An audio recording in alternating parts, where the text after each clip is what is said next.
Bonsoir à tous, ravi de vous retrouver pour une nouvelle édition sur Monaco Info. Voici les titres de votre journal. Lancaster, une marque prestigieuse née à Monaco et liée à la famille princière. Les usines de production se trouvent à Fontvieille. Le prince Albert II est allé découvrir hier les secrets de fabrication. Nous y étions. L'aéroport de Nice-Côte d'Azur annonce un nombre record de destinations vers l'international pour cet été. Un aéroport qui prône la connectivité. Franck Goldnadel, président du directoire aéroport de la Côte d'Azur, sera avec nous pour en parler. Monacollecte est de retour. L'événement solidaire autour de la collecte et du tri des déchets a débuté aujourd'hui. Reportage à suivre dans ce journal. La décroissance, une solution d'avenir, c'était le thème de la conférence donnée par le diocèse de Monaco hier. Le journaliste Matteo Ghisalberti tentera de nous éclairer à ce sujet. Et puis à la fin de ce journal, nous reviendrons sur la victoire de la Roca Team en Euroleague face au Maccabi Tel Aviv. Monaco est toujours dans la course au top 8. Ces produits sont reconnaissables à son packaging orange. Lancaster, propriété du groupe américain Coty, est né ici, à Monaco, en 1946. Le saviez-vous d'ailleurs? Lancaster était le fournisseur officiel de la Princesse Grace dans les années 60. Pauline Ducruet avait elle aussi été ambassadrice des produits en 2015. Les usines de production de la marque de cosmétiques se situent toujours à Fontvieille. Son Altesse Sérénissime, le prince Albert II, s'est rendu hier pour découvrir les secrets de fabrication. Le reportage de Christine Datomel et Alexandra Marangoni. Coty est aujourd'hui le leader mondial de la parfumerie. Associé à Lancaster, le groupe américain développe des produits cosmétiques d'exception. Implanté à Monaco, le groupe Coty Lancaster partage avec la principauté des valeurs d'excellence et de savoir-faire uniques au monde. Un savoir-faire qui subsiste depuis 1946 chez Lancaster et que le groupe compte bien continuer de développer. Où que vous soyez dans le monde, si vous achetez un produit Lancaster, eh bien en fait il est produit ici à Fontvieille, à Monaco. Et de pouvoir partager cette passion avec notre souverain est un moment vraiment spécial. Et le groupe a une réelle ambition de pouvoir continuer à développer ces produits et de doubler notre soin mondialement à partir de la principauté dans les 2 ans à venir. Et si les produits solaires de Lancaster sont respectueux de la peau et des océans, par exemple, grâce à un système de filtres solaires conçu pour être plus respectueux de ces derniers, la préservation de l'environnement et la réduction de l'empreinte écologique sont au cœur de tous les projets du groupe. D'abord au niveau local, on a eu la chance de signer le pacte de la transition énergétique qui nous a donné accès à des aides pour comprendre comment avancer dans le domaine. Et on a réussi à réduire l'empreinte carbone de l'usine par exemple de 30% en 3 ans, ce qui est quand même exceptionnel et on est moteur dans le groupe. Et puis ensuite au sein de Coty, on est vraiment convaincu que l'innovation va venir par des solutions innovantes, durables, respectueuses de l'environnement, parce que c'est ce dont on a besoin et c'est ce qui va nous permettre de continuer à évoluer. Lors de cette visite, le souverain a pu découvrir les laboratoires dans lesquels prennent vie les produits Coty Lancaster, mais aussi le dernier né de la marque, la crème princière, qui sera présentée mi-mars en Chine. Nous sommes qu'en mars, mais peut-être préparez-vous déjà à vos prochaines vacances d'été. À l'approche de la saison estivale, l'aéroport Nice-Côte d'Azur vient de dévoiler de nouvelles destinations qui seront opérationnelles dans quelques mois. Il offre désormais aujourd'hui une palette de voyages pour satisfaire les attentes des Azuréens, comme des visiteurs du monde entier. Pour en parler ce soir, nous sommes avec le président du directoire aéroport de la Côte d'Azur. Bonsoir Franck Goldnadel. Bonsoir. On peut dire que la croissance de votre réseau se poursuit avec l'annonce de ces nouvelles destinations. Alors déjà, si on regarde un tout petit peu dans le rétroviseur, on dira, et je pense que ça a été partagé par tous les acteurs économiques et de tourisme, que l'année passée, l'année 2022, a plutôt été une bonne surprise, même si on n'a pas encore recouvré le trafic de 2019. Et effectivement, pour 2023, avec les nouvelles ouvertures de lignes et le retour de certaines lignes, ça s'annonce plutôt très positivement aussi. En 2022, on parlait de combien de passagers? 12 millions, je crois. C'est ça, un peu plus de 12 millions de passagers par rapport à un record historique sur l'aéroport qui était de 14 millions et demi. Vous voyez qu'on n'était pas encore au niveau de 2019, mais c'est pas dans les records qu'on recherche, c'est plutôt la connectivité de l'aéroport et donc du territoire. Et ce qui était important en 2022, ce qui va simplifier en 2023, c'est de retrouver plus de 110 destinations, d'une quarantaine de pays reliés directement depuis l'aéroport de Nice. Et ça, c'est important pour la connectivité du territoire. Voilà, 21 nouveautés pour l'été 2023, dont 9 nouvelles destinations. Quelles sont-elles? On a un certain nombre de destinations en Europe. On a aussi des compagnies au Moyen-Orient qui décident de réouvrir leurs lignes. Donc, on a quand même un réseau sur l'Amérique du Nord qui s'étoffe, et qui s'étoffe en particulier avec une liaison directe sur Atlanta. Je pense que c'est le point le plus important à noter.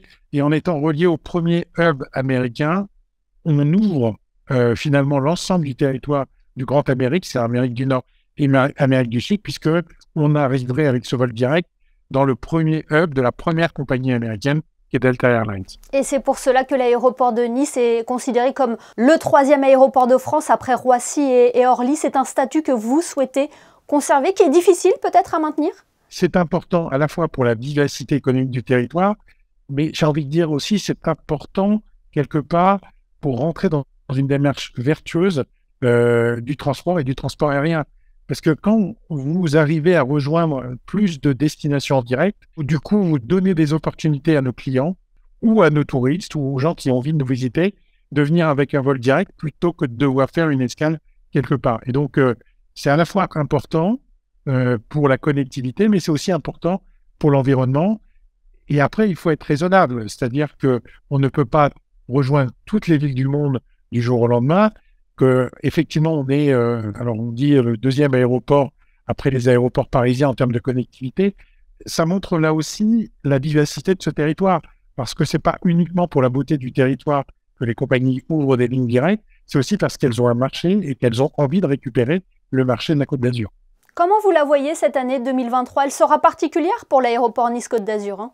Des travaux vont commencer pour agrandir le terminal 2, parce que pour ceux qui ont voyagé en 2019, ils ont bien vu qu'on arrivait à la saturation de nos installations. Ma mission principale de l'aéroport, c'est s'adapter aux nouvelles conditions de voyage, au nombre de passagers, et on a besoin d'agrandir le terminal 2 pour toujours continuer d'accueillir nos clients dans les meilleures conditions possibles.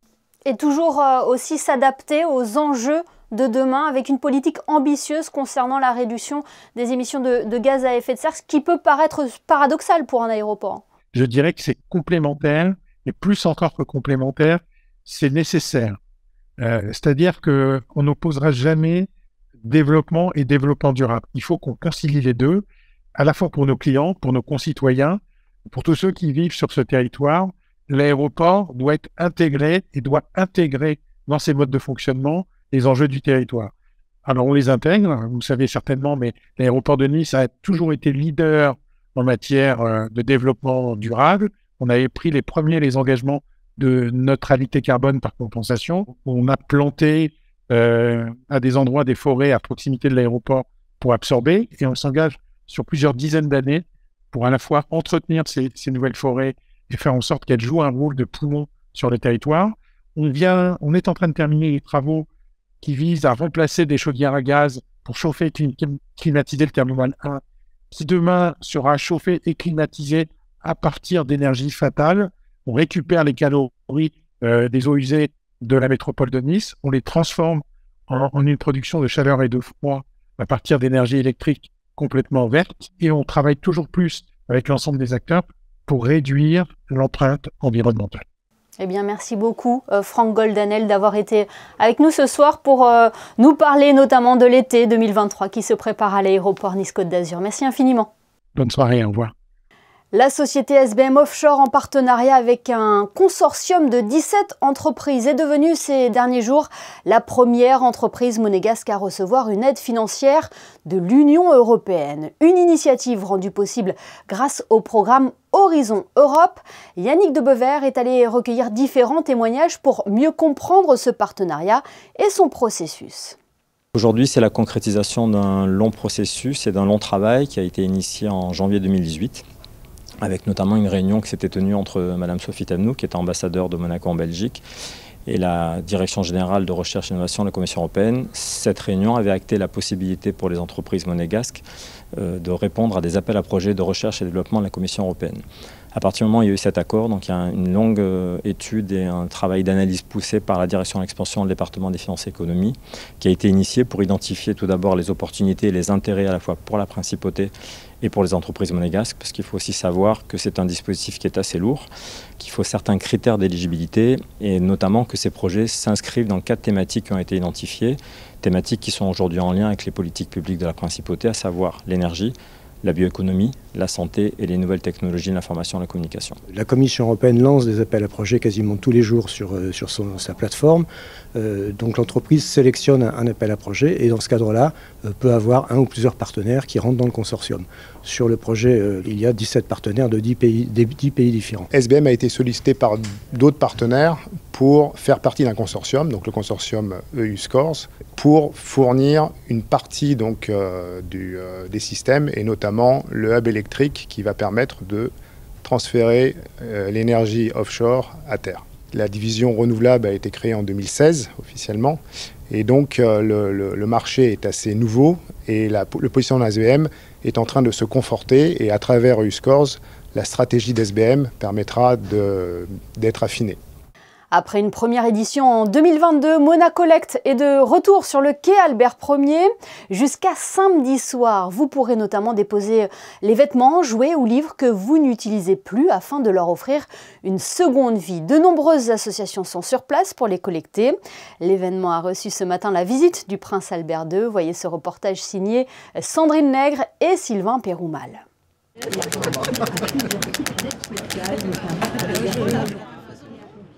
Réemployer, valoriser, recycler, voici le top 3 des verbes les plus employés ce 3 mars dans les allées de Monacolect. Objectif, donner pour ne plus jeter. Toutes les générations sont représentées, les plus petits, comme ici, venus avec leur classe, aux adultes qui transportent des dons bien remplis. Nous récoltons des vêtements pour enfants, des vêtements pour adultes, linge de maison et fournitures scolaires que nous enverrons au Liban et que nous distribuerons aussi ici à Nice car on fait une action pour aider les familles niçoises et étrangères. Tout ce que nous récoltons pas pour pas être égoïstes, nous distribuons par exemple l'APM, tout ce qui prend des livres scolaires. Nous avons Fondation Nice, tout ce qui est pour la cuisine, matériel de cuisine, couverture chaude. Et puis par exemple la Croix-Rouge pour d'autres vêtements, le Semeur d'Espoir, des vêtements pour hommes. Donc on est tous solidaires entre nous. Proposé par la SMA et la Direction de l'aménagement urbain en partenariat avec la mairie, ce rendez-vous est donc placé sous le signe de la solidarité, mais pas seulement. Le recyclage des déchets a aussi sa place. La preuve, par exemple, à travers cette composition constituée de 3100 kilos de déchets compressés consommés à Monaco en 15 jours. Un nombre qui peut être diminué en ayant recours, par exemple, à ma consigne. Miroirs, radios, médicaments, bouteilles de gaz, piles, n'hésitez pas à amener ces déchets ici. Monacolect est aussi l'occasion pour vous de commencer un nettoyage de printemps en regardant dans vos placards. Alors nous sommes sur Monacolect parce que nous avons une conscience collective et écologique. Nous récoltons aussi du matériel pour les personnes que nous accompagnons. Et puis notre présidente, son Altesse Sérénissime, la princesse Stéphanie, étant marraine de l'événement, il est normal que nous soyons là. Nous prenons du linge de maison, de la petite vaisselle, du petit matériel informatique et un peu de vaisselle. Et le matériel informatique, il est soit redonné aux personnes que nous accompagnons, soit nous l'envoyons dans des associations partenaires au niveau international. À noter dans votre agenda pour samedi, atelier de cuisine zéro déchet à 10h, 14h et 16h. Pièce de théâtre Ratatouille Rhapsody à 10h30, sans oublier l'Escape Game proposé de 10h à 17h. Le Monégout Repair Café investit aussi la partie nord du quai Albert Ier dès 14h30. Avis donc aux intéressés qui auraient des éléments à faire réparer. Les chalets de Monacolect seront eux ouverts jusqu'à 19h samedi. Et puisque nous parlons seconde vie, sachez que la kermesse de l'œuvre de Sœur Marie se déroule actuellement sous le chapiteau de Fontvieille jusqu'à demain. Comme vous pouvez le voir sur ces images, plusieurs stands proposent différents articles, des vêtements, de la vaisselle, du linge de maison. De nombreux objets sont à acheter sur place et permettront d'apporter ainsi une aide précieuse à l'association de l'œuvre de Sœur Marie, association qui a reçu le soutien et la visite de Son Altesse Royale la Princesse de Hanovre aujourd'hui en début d'après-midi. Depuis la rentrée, le diocèse de Monaco propose un programme riche et varié qui nous amène à nous éclairer sur notre foi, mais aussi nous interroger sur des sujets d'actualité. Coup de projecteur ce soir sur le dernier rendez-vous proposé. Bonsoir Matteo Ghisalberti. Bonsoir. Vous êtes journaliste, vous avez animé hier une conférence à la Maison diocésaine, conférence qui posait la question « La décroissance, une solution d'avenir ». Est-ce que selon vous, c'est une solution d'avenir ? C'est quelque chose qu'il faut prendre en considération parmi les solutions qu'on peut mettre en place pour protéger notre planète. Peut-être ce n'est pas la seule, mais il y a effectivement quelque chose dans cette idée de décroissance qui en réalité n'est pas nouvelle, dans le sens qu'on vient tous des années comme les années 70 ou encore 80, où il y avait moins d'accès, par exemple, à certains marchés qui étaient éloignés, marché alimentaire par exemple, donc typiquement on mangeait des produits de saison. Donc maintenant se dire bon, on revient à des fondamentaux entre guillemets en ce qui concerne par exemple l'alimentation, c'est-à-dire manger ce qu'on a à côté de chez nous, qui est cultivé à côté de chez nous et dans les bonnes saisons. Par exemple, c'est un exemple simple de croissance qu'on pourrait mettre en place assez facilement. Finalement, la décroissance, c'est repenser notre économie. Quels sont les grands axes de la théorie de la décroissance ? On ne peut pas avoir une croissance infinie dans un monde fini. Et donc, on peut se dire tous que bien, on continue de cette façon à produire, à avancer, mais on éviterait de penser effectivement aux problèmes qu'on peut avoir parce que les ressources naturelles ne sont pas infinies. On le constate aussi cet hiver avec tout simplement l'eau ici dans le sud de la France. Peut-être, effectivement, il y a un axe à considérer qui est celui de regarder l'économie sous un autre angle et considérer que le bien-être, c'est aussi quelque chose qui n'est pas seulement une croissance économique ou financière, mais aussi un bien-être plus général de la société et aussi de l'environnement. Oui, on voit beaucoup l'utilisent comme argument pour la protection de l'environnement. Si on évite forcément, enfin nécessairement de se déplacer à l'autre bout de la planète pour faire nos vacances, alors qu'on peut tranquillement passer des vacances dans des endroits magnifiques comme Monaco, qui sont plus près de chez nous, on peut évidemment économiser et du carburant, donc produire moins de CO2 et aussi faire profiter un territoire qui est plus proche, qui nous appartient finalement. Oui, l'idée, c'est pas de remettre en cause nos modes de consommation habituels, mais d'avoir une autre approche. Il y a des positions plus, comment dire, rigides, convaincues, et d'autres qui sont un peu plus, comment dire, délicates, si on veut dire, parce que ils considèrent qu'il y a effectivement d'autres facteurs comme celui de l'emploi qu'on ne peut pas négliger, mais qui sont également importants. Par contre, ce que je constate, c'est aussi que la décroissance peut paradoxalement aussi être une clé pour favoriser un processus inverse à celui de la désertification des territoires qu'en France on constate de plus en plus. Elle a déjà été mise en pratique, cette décroissance dans différents pays. Est-ce que c'est une solution pertinente selon les témoignages que vous avez déjà recueillis ? Parmi mes invités, les invités de la conférence d'hier soir, il y avait des positions différentes. Mais ce qui était intéressant, c'est qu'on a déjà pratiqué de la décroissance auparavant, un peu peut-être imposée pour des raisons extérieures. Mais si on pense par exemple à la crise pétrolière des années 70, on voit que à un moment de l'histoire, on avait arrêté de consommer comme on l'a fait plus tard et comme on le fait encore maintenant. Donc, on s'était adapté. Naturellement, après, on a constaté aussi comment on peut faire dans des situations d'urgence comme celle qu'on a vécue un peu tous avec le Covid. L'économie a pu quand même trouver des solutions un peu différentes pour continuer à offrir des services et des produits tout en ayant des variables différentes qui étaient dues au confinement et au manque de transport de certaines marchandises depuis des places très loin dans la planète. Eh bien, merci beaucoup Matteo Ghisalberti d'avoir été avec nous pour nous éclairer justement sur la décroissance. Merci. Merci beaucoup.